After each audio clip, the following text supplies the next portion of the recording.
అందరికీ వందనాలండి. ఓకే, ఈ నా సాక్ష్యంగా మీరు బూదిగంతం వరకు ఉండని దేవుడు చెప్పిన విధానం బట్టి ఈరోజు సాక్ష్యం చెప్పడానికి ఇచ్చిన దేవునికి కృతజ్ఞతాస్తోత్రాలు.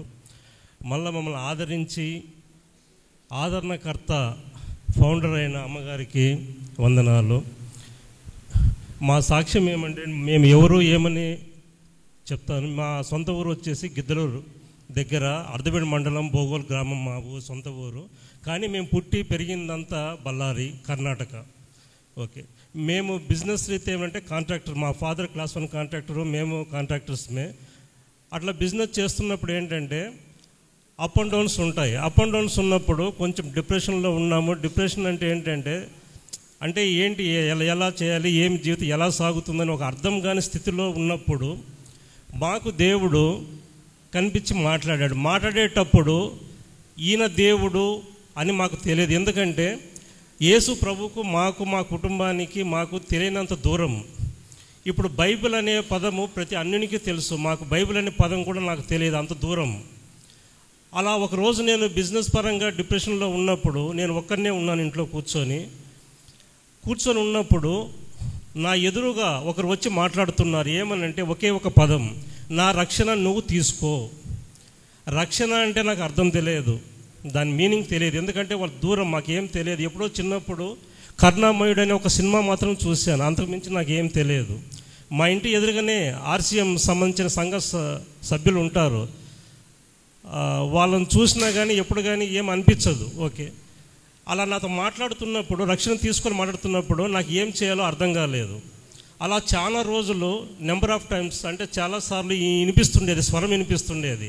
స్వరం వినిపించిన ప్రతిసారి నా చుట్టూ నేనున్న రూమ్లో ఒక సువాసన, ఎప్పుడు చూడని సువాసన ఉండేది. ఆ సువాసన ఏంటిని గమనించే లోపల మళ్ళీ ఉండేది కాదు. ఇలా చాలా రోజులు నాతో మాట్లాడుతున్నప్పుడు ఏం చేయాలో అర్థం కాక ఒకరోజు మా మిస్సెస్ని అడిగాను అనమాట. వీళ్ళ చదువుకున్నది క్రిస్టియన్ స్కూల్లో, వీళ్ళ టీచర్ వచ్చేసి క్రిస్టియన్స్. నేనేమని అడిగానంటే, బైబిల్ తెస్తామని అడగలేదు, ఎందుకంటే నాకు తెలియదు, ఆ పదం తెలియదు.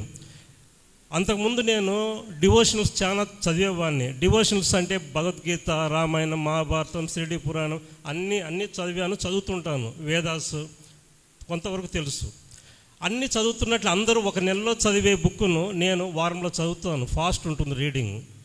అలా ఉన్నప్పుడు ఈమెను అడిగితే పట్టించుకోలేదు. ఎందుకంటే అన్నీ చదివినట్టు నేను నాకు వినిపించిన స్వరము ఈమెకు నేను చెప్పలేదు. ఫస్ట్ ఈమెకు మీ క్రీస్తు బుక్ ఉంటుంది కదా, చదువుదామంటే పట్టించుకోకుంటే లాస్ట్ ఒక రోజు సీరియస్గా చెప్తే, గురువారం రోజు సాయంత్రం రోజు వాళ్ళ టీచర్ ఇంటికి వెళ్ళేసి ఆ బుక్ ఉంది కదమ్మా, నేను చదవాలని అడిగినప్పుడు ఏమనిందంటే, అమ్మా ఇది మీకు చదివితే అర్థం కాదు, మీరు చర్చికి రావాలి అన్నారు.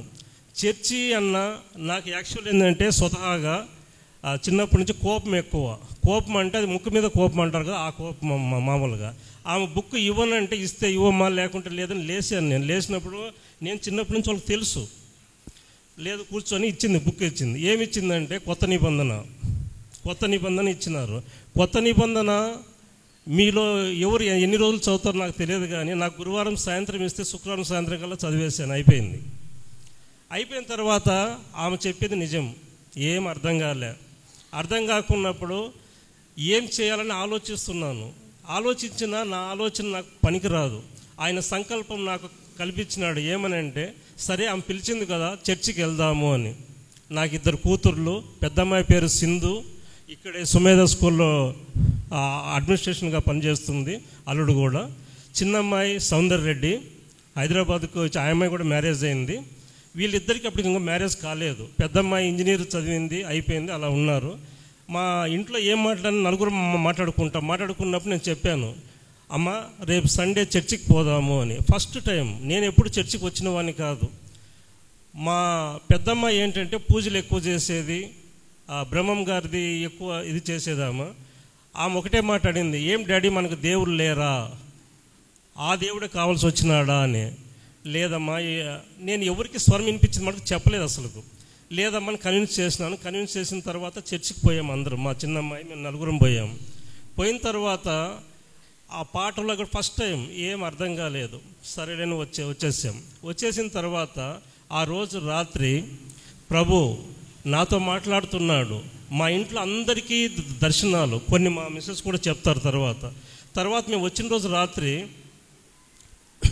మా పెద్దమ్మాయికి తెల్లవారుజామున 2-3 గంటల మధ్యన ఒకరు వచ్చి మంచం పక్కన కూర్చుంటున్నారు. అంటే ఒక వ్యక్తి కూర్చుంటున్నారు, ఇలా తడుతున్నారు. అంటే స్పర్శ అర్థమవుతా ఉంది. ఎవరు తట్టే ఏం చెప్తున్నారంటే, మీ ఇంట్లో ఉన్న దుష్ట శక్తులను తీసి పరేయండమ్మా, మీ కుటుంబాన్ని నేను కాపాడుకుంటాను అని చెప్పారు. ఒకరోజు మాకు చెప్పలేదు ఆ అమ్మాయి. సెకండ్ డే సేమ్ చెప్తే ఉదయాన్నే 5 గంటలకు లేస్తున్న 6 గంటలకు చెప్పేసింది. 6 గంటల లోపలనే నిన్న వచ్చింది డాడీ చెప్పలేదు, ఈరోజు ఇలా మళ్ళీ ఎవరు వచ్చి మాట్లాడుతున్నారు అని. నాకు వినిపిస్తుంది అదే కదా, కానీ ప్రభు అని తెలియదు అప్పటికి ఎవరికి. సరేలే అమ్మా ఏమి ఇది మాట్లాడదామని చెప్పి ఆ చర్చి పాస్టర్తో మాట్లాడాం. ఏంటండి అని, మీరు అన్నిల నుంచి వచ్చినారు కాబట్టి మీకు చెప్తే బాధపడతారని చెప్పలేదండి, మీరు పూజ చేసి అవి పూజ అండి. కాకుంటే మీరు కీర్తన గ్రంథం ఒక్కసారి తీసి 115వ అధ్యాయం కీర్తన గ్రంథం తీసి చూడండి.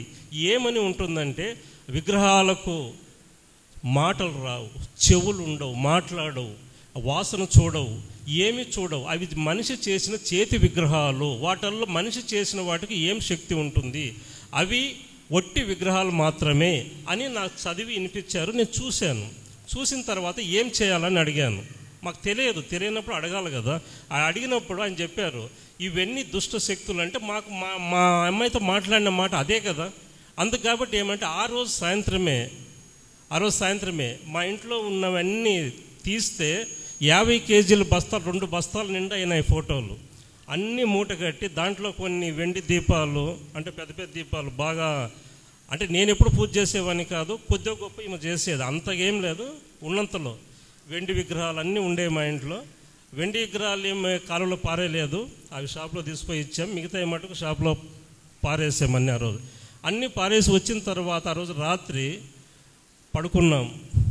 మేము పుట్టినాక ఎప్పుడు కానీ అంత ప్రశాంతత, అంత శాంతి, సమాధానం ఏ రోజు చూడలే. పొద్దున్నే లేచి ఉదయాన్నే లేచి నేను ఈమెతో చెప్తున్నాను, ఎందుకమ్మా ఈరోజు చాలా ప్రశాంతంగా ఉంది, రాత్రి అంతా నిద్ర పట్టింది. సేమ్ ఆమె అట్లా అంటుంది, మా ఇద్దరు అమ్మాయిలు అట్లే అంటున్నారు.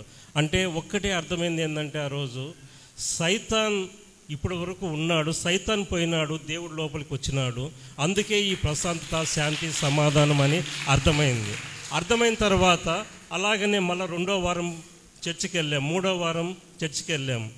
వెళ్ళిన తర్వాత 3వ వారము ఆ దైవ సేవకులు, నేను లాస్ట్లో కూర్చుంటాను, ఇప్పుడు మా కూర్చున్నప్పుడు నా వైపు చేయి చూపిస్తుంది, నా వైపు అటువైపు తెలియదు, అంటే నా వైపు ఇట్లా చూపిస్తూ దేవుడు నిన్ను రక్షణ తీసుకొని పిలుస్తున్నాడు అని చెప్పాడు. నాకు వినిపించిన పదం అదే కదా.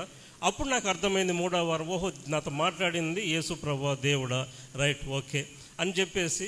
అలా దీనికన్నా ముందు ఏంటంటే, మాకు అర్థమైనప్పటి నుంచి ఫోటోలు తీసేసినప్పటి నుంచి మేము సువార్త చెప్పేవాడిని. ఎక్కడ ఎవరు కనిపించినా ఎంత టైంలో ఎవరికి ఎలా చెప్పాలో అలా చెప్పి, అదంతా దేవుని కృప, నాది ఏం లేదు, నేను నిమిత్తుని మాత్రమే ఏ రోజైనా కానీ. ఎందుకంటే నాకు ఏమీ తెలియనప్పుడు ఆయన నడిపిస్తున్నాడు, చేయి పట్టుకొని నడిపిస్తున్నప్పుడు నేను నడుస్తున్నాను, అంతవరకే. నా ప్రమేయం కానీ నేను అనేవాడిని, మల్లికార్జున రెడ్డి అనేవాడు ఎప్పుడూ లేడు. చేసేది పౌలు గారు చెప్పింది విధంగా, నాలో ఉన్నవాడు ఆయనే, పౌలు అనేవాళ్ళు ఎప్పుడో చనిపోయినాడని చెప్తా. అలాగనే ప్రతి విషయంలో ఆయన చేయబట్టి నడిపిస్తున్నాడు. సువార్తలు మేము చెప్తున్నాము, చేస్తున్నాము. మేము వచ్చినప్పటి నుంచే ప్రార్థన చేయడం మొదలుపెట్టినప్పుడు ఎన్నో స్వస్థతలు జరిగే, అద్భుతాలు. బాప్తిజం కూడా ఇంకా తీసుకోలేదు అప్పటికి. మేము ఇదంతా జరుగుతున్న క్రమంలో 3వ నెల మేము 4 బాప్తిజం తీసుకున్నాము. బాప్తిజం తీసుకునే ముందే అద్భుతాలు జరిగాయి. ఆ అద్భుతాలు ఏంటంటే, ఒకటి చెప్తాను, 2-3 ఆమె చెప్తుంది, టైం మాకు ఇచ్చిన వరకే కంప్లీట్ చేస్తాను. దాంట్లో మొట్టమొదటగా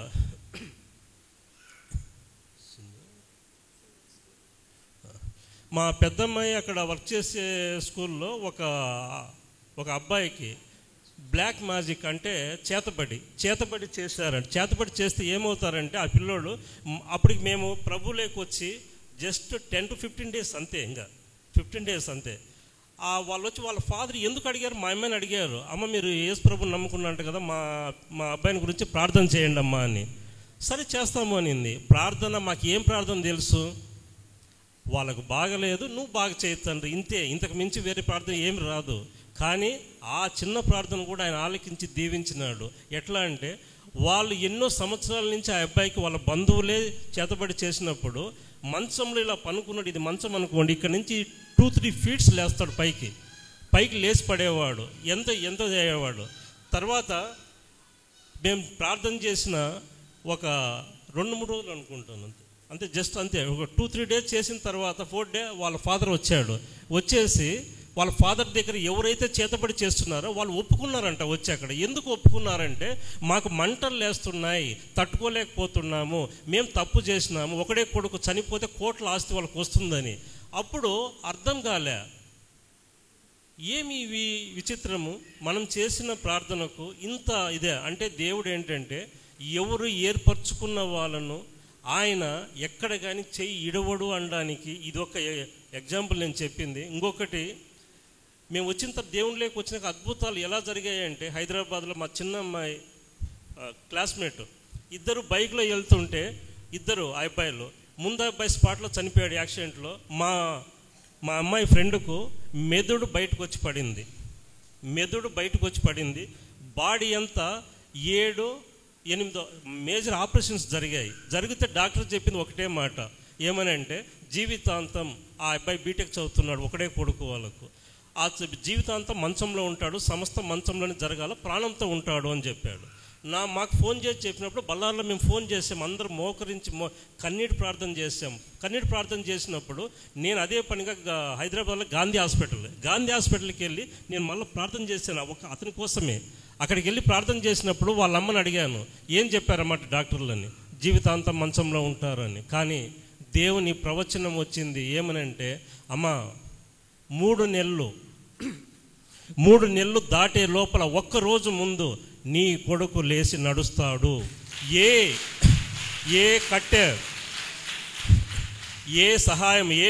ఏ మనిషి సహాయం లేకుండా నడుస్తాడు, ఇది దేవుని మాట అమ్మని చెప్పి నేను వచ్చేసిన తర్వాత దేవుని వాక్కు ఏంటంటే 3వ నెల 1వ రోజు దాటక ముందే అబ్బాయి ఏమి ఎవరు పట్టుకోకుండా లేచి నడిచాడు. ఇలా దేవుడు ఏంటంటే అద్భుతాలు చేశాడు, మహత్కారాలు చేశాడు మా జీవితంలో. అలా మా జీవితం జరిగితే ఇప్పుడు 9 సంవత్సరాలు అవుతూ ఉంది. ఎంతో దేవుని ఆత్మ రక్షించాలని చేస్తున్నాము కూడా. ఇప్పుడు మేము ఇక్కడికి రావడానికి కారణం ఏంటంటే మేము కాదు, దేవుడే చెప్పారు, మొదటి నుంచి మమ్మల్ని చేయబట్టి నడిపించింది ఈ ఆదరణకర్త. అంటే ఆదరణ అంటే ఏంటంటే, నాకు తెలిసిన అర్థం చెప్తున్నాను, మీ ఇక్కడ ఉండేటోళ్ళంతా చాలా గొప్ప, అంతా నాకు తెలియదు. ఒక నిస్సహాయ స్థితిలో ఏమి చేయాలో తెలియని స్థితిలో ఉన్న వాళ్ళకు ఒక సహాయం, ఆదరణ కలిగించే వాళ్ళే ఆదరణకర్త. ఆదరణకర్త ఫౌండర్ అయిన అమ్మగారు మేము వచ్చాం. దీనికి రావడానికి కారణం ఏంటంటే, ముఖ్యంగా పౌలు గారి సాక్ష్యం. మేము 3 సంవత్సరాల క్రితం నుంచి పరిచయం నాకు మేము ఆయన సాక్ష్యం చూసి ఏంటి ఇలా ఉంటారని అనుకున్నాము. మాదే కష్టాలు అనుకుంటే కష్టాలకు ఆయన పెద్దన్న అన్నట్లున్నాడు ఆయన. అలా ఉంది. ఆయనను తీసుకొచ్చిన మా తల్లి ఆమె కష్టం చూసి ఎప్పుడు వీళ్ళతో కలవాలని అనుకుండేవాడిని. 3 సంవత్సరాల పరిచయంలో సంవత్సరం క్రితము అనుకోకుండా ఇంటికి వెళ్ళాం, మాట్లాడాం, కలిసి వచ్చాం. తర్వాత మేము ఇక్కడికి షిఫ్ట్ అయిన తర్వాత అంతా కలిసి ఇక్కడికి వస్తున్నాం. దీనికంతా ఏంటంటే దేవుడే కారణం. అంటే ఎవరిని ఎక్కడ చేర్చాలో, ఎందుకు చేర్చాలో నిర్ణయించేది ఒక మాట బైబిల్లో ఉంటుంది, కాలం తండ్రి ఆధీనంలో ఉన్నాయి. ఆధీనం ప్రకారం ఈ టైం వచ్చింది, ఈ టైంలో మమ్మల్ని నడిపించాడు ఇక్కడికి. మేము నడిచాము. మా సాక్షి ఇంకా చాలా ఉంటుందండి, తర్వాత మా మిస్సెస్ కూడా షేర్ చేసుకుంటుంది. ఓకే. దేవాది దేవునికి స్తోత్రాలు.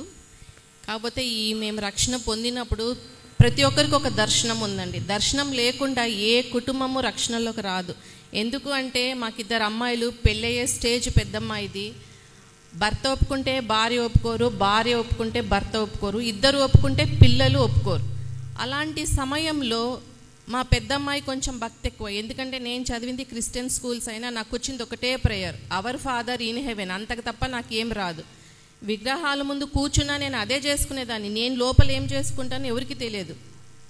కాకపోతే ఏంటంటే, ఈయన ఎప్పుడైతే బైబిల్ తెమ్మని చెప్పారో, నేను చదివింది పుట్టి పెరిగిందంతా మా టీచర్స్ వాళ్ళ ఇంట్లో, అంటే వెళ్తూ వస్తూ ఉంటాం కదా, ఎన్నో ప్రేయర్స్ చూసా. క్రిస్మస్కి చర్చిలకి వెళ్తాము, న్యూ ఇయర్కి వెళ్తాము, ప్రేయర్స్కి ఉంటాం. కానీ హృదయంలో వాక్యం అనేది ఎప్పుడూ నాకు తగలేదు. ఈయన బైబిల్ తెమ్మని చెప్పినప్పుడు నేను ఆ రోజు మా మిస్ అన్నారు, ఈరోజు ప్రేయర్ ఉంది వచ్చి చూసుకొని తీసుకెళ్ళు అన్నారు. సరే అని ఆ రోజు వెళ్ళి కూర్చున్నాను ప్రేయర్లో. కూర్చున్నప్పుడు ఈయన చెప్పారు కదా, అన్ని బుక్స్ చదువుతారు. అన్ని బుక్స్ చదివినప్పుడు నేను ఒకటే అడుగుతాను, దీంట్లో ఏం మోరల్ ఉంది, ఏం నేర్చుకోమంటారు? ఒక రామాయణం తీసుకుంటే ఒకటే పాయింట్, భార్యను వదిలేశాడు రాముడు. మహాభారతం తీసుకుంటే అన్న తమ్ముళ్ళ మధ్య గొడవలు. ఇలాంటి మనకెందుకు అని మేము కూర్చునేదాన్ని కాదు, వినేదాన్ని కాదు. ఏదైనా మాట్లాడితే చెప్తే ఒక మారల్ ఉండాలి అనేది నా సిద్ధాంతం. ఎందుకంటే మేము చదివింది అట్లాంటి స్కూల్స్లో కాబట్టి. మా టీచర్ వాళ్ళ ఇంటికి వెళ్ళినప్పుడు ఒకటే అక్కడ తను ప్రార్థనలో వాక్యం మొదలు పెడుతూ ఉన్నారు. మీ పిల్లలు మిమ్మల్ని రొట్టెనడిగితే మీరు రాతినిస్తారా, చేపనడిగితే పామునిస్తారా అని ఇలా మాట్లాడి వాక్యము వివరణ చెప్తున్నారు. నేను ఒక్కదాన్ని లోపల కూర్చొని మదన పడుకుంటున్నాను.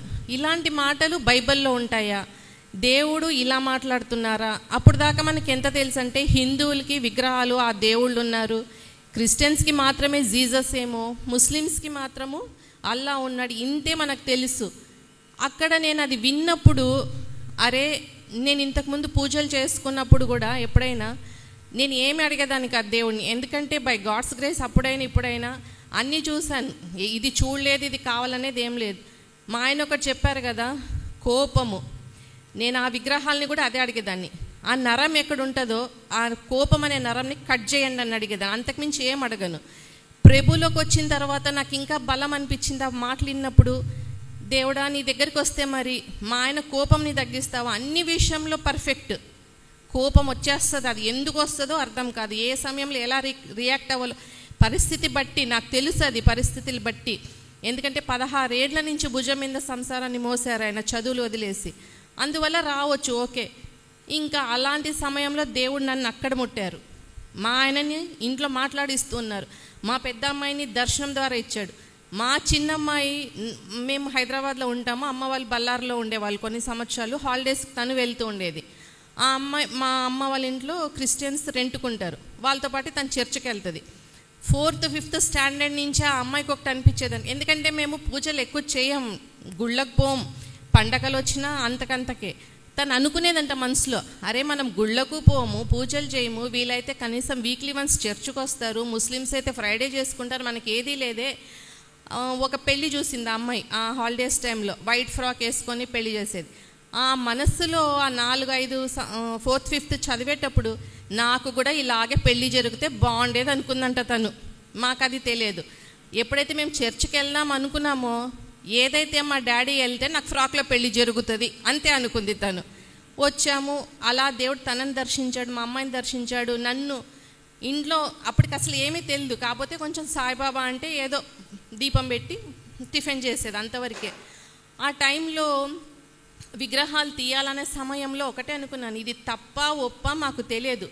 పక్కన ఎవరైనా పక్కింట్లో మనిషి చనిపోతే మనం అయ్యో పాపం అనుకుంటామే, మరి ఇన్నేళ్ళ నుంచి పూజలు చేస్తున్నాము, ఇవి తీసేయడం కరెక్టా రాంగా నాకు తెలియదు. దేవా నువ్వు నిజమైతే మంచి జరుగుతుంది, కాదంటే ఏదైనా కీడు జరుగుతుందేమో నాకు తెలియదని చెప్పి అనుకుంటున్న సమయంలో ఒకరోజు రాత్రి నేను అసలు ఇంకా ఏమీ తెలియదు, ఆ 2 వారంలోనే ఇదంతా జరిగింది మాకు.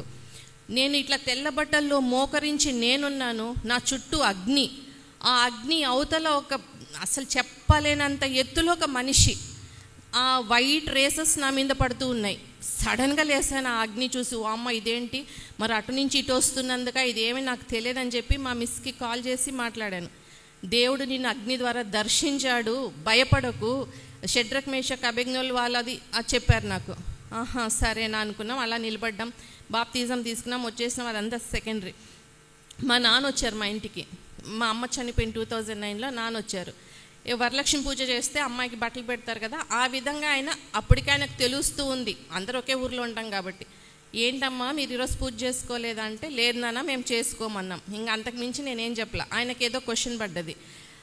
తర్వాత మా పెద్ద అమ్మాయింది, లేదు తాత మేము చర్చికి వెళ్తున్నామంటే ఒకటే మాట అన్నాడు, మీరు పెళ్ళయ్యే పిల్లల్ని పెట్టుకొని ఏ ధైర్యంతో మీరు మతం మారుతున్నారు, ప్రభు దగ్గరకని వెళ్తున్నారు, ఏ మాదిగోలికి ఇస్తారు, ఏ మాదిగోనికి ఇస్తారు అని మాట్లాడారు. నేను ఒకటే అన్నాను, అట్లా మాట్లాడొద్దు నాన్న, అది కరెక్ట్ కాదు. మనం తెలియక ఇన్ని రోజులు తప్పు చేసాము, తప్పులో ఉన్నాము. ఇప్పుడు సత్యంలోకి మేము నడిపింపబడ్డాము.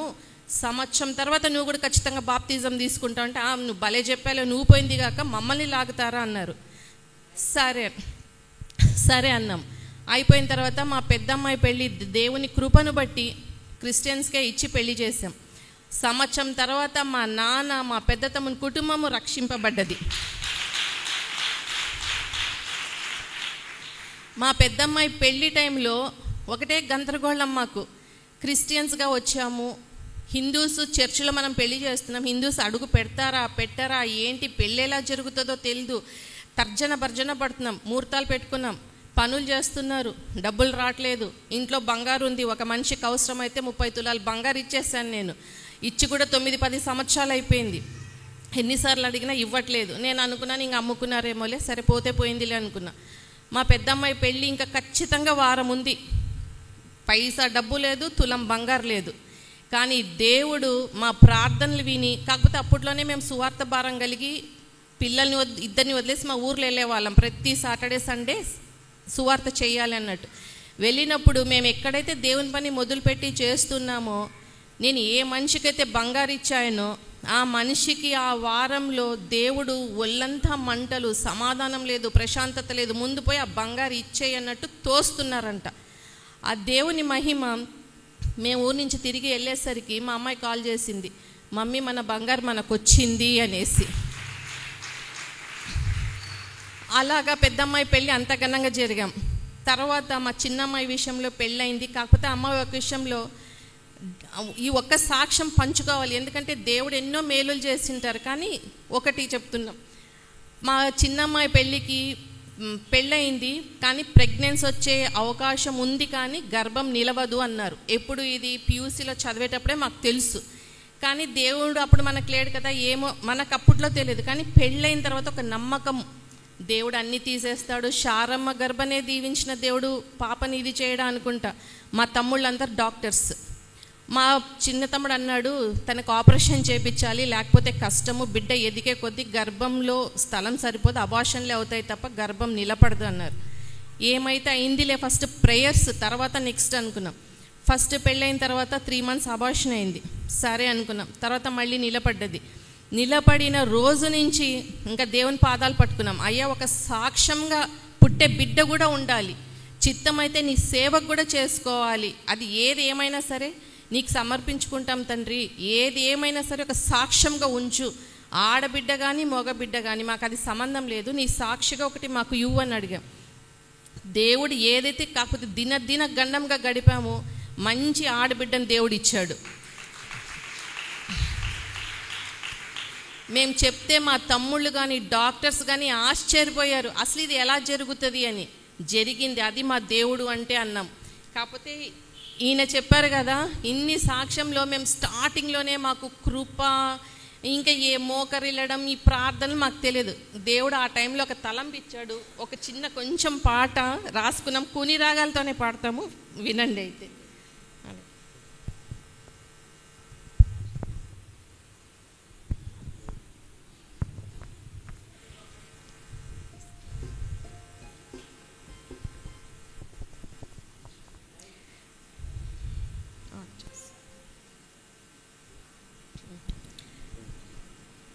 నా జీవము నీవే యేసయ్యా, ఓ యేసయ్యా, నా జీవనము నీవే యేసయ్యా, ఓ యేసయ్యా, దిక్కు నా జీవము నీవే యేసయ్యా, ఓ యేసయ్యా, నా జీవనము నీవే యేసయ్యా, ఓ యేసయ్యా, దిక్కుతోచని స్థితిలో నాకు నీ మార్గమున నన్ను లయ చేస్తివి, దిక్కుతోచని స్థితిలో నాకు నీ మార్గమున నన్ను లయ చేస్తివి, నీ ప్రేమ నీ కృపా తరగనిది ఓ యేసయ్యా, నీ ప్రేమ నీ కృపా తరగనిది ఓ యేసయ్యా, నా జీవము నీవే యేసయ్యా, ఓ యేసయ్యా, నా జీవనము నీవే యేసయ్యా, ఓ యేసయ్యా. మోకరిల్లి ప్రార్థన చేయగా నా తండ్రి, నీ హృదయానికి హత్తుకుంటివి నా తండ్రి. మోకరిల్లి ప్రార్థన చేయగా నా తండ్రి, నీ హృదయానికి హత్తుకుంటివి నా తండ్రి. మాకు పునర్జన్మనిచ్చావు నా తండ్రి, మాకు పునర్జన్మనిచ్చావు నా తండ్రి. ఏమని చెప్పను ఎలా చెప్పను ఓ యేసయ్యా, ఏమని చెప్పను ఎలా చెప్పను ఓ యేసయ్యా, నా రక్షకుడా నీ కృప భాషకు అందని భావం, నా రక్షకుడా నీ కృప భాషకు అందని భావం. ఓ సజీవమైన నా దైవమా, వందనాలు వందనాలు నా తండ్రి. ఓ సజీవమైన నా దైవమా, వందనాలు వందనాలు నా తండ్రి. దేవునికి ఈ చిన్న సాక్ష్యాన్ని దేవుడు దీవించును గాక.